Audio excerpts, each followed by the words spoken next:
Hi Sunday school friends, it's teacher Tiffany. Today for our lesson we went over Noah and how because he loved God, he was obedient and always responded by saying yes God whenever God had told him to do something.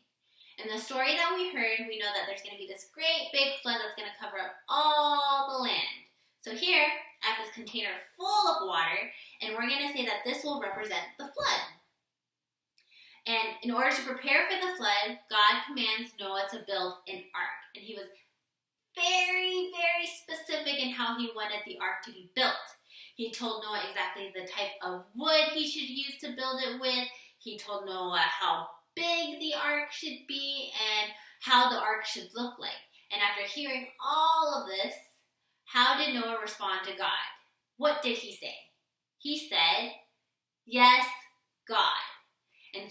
And then built the ark exactly as he was told. So we're going to use our imagination now, and we're going to pretend like this is the ark that God commanded Noah to build. But let's say, what would have happened if Noah decided that he didn't want to listen to God and wanted to build the ark on his own?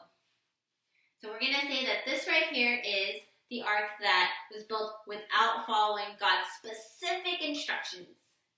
And this right here is the ark that was built following it. We're going to put both of them into the water to see what happens, all right? So we're going to put this one in first, the one that was built without following instructions. Do you think it's going to sink or is it going to float? All right?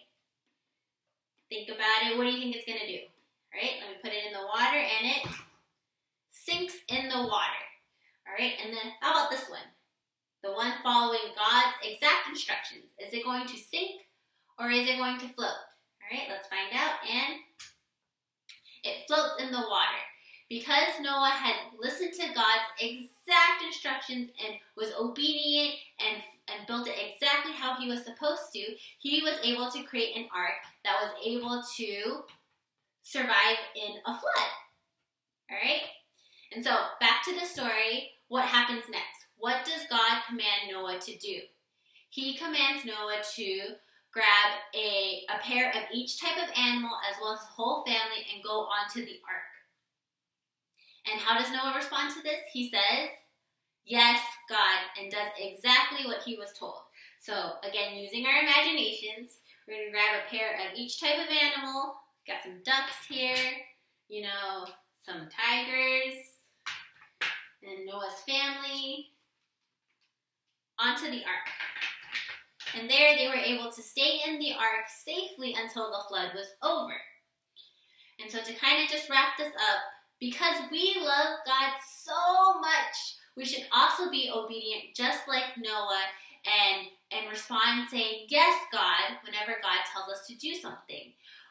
One way you can put this into practice is by listening to our mommies and daddies whenever they tell us to clean up after we're done playing or to share our toys.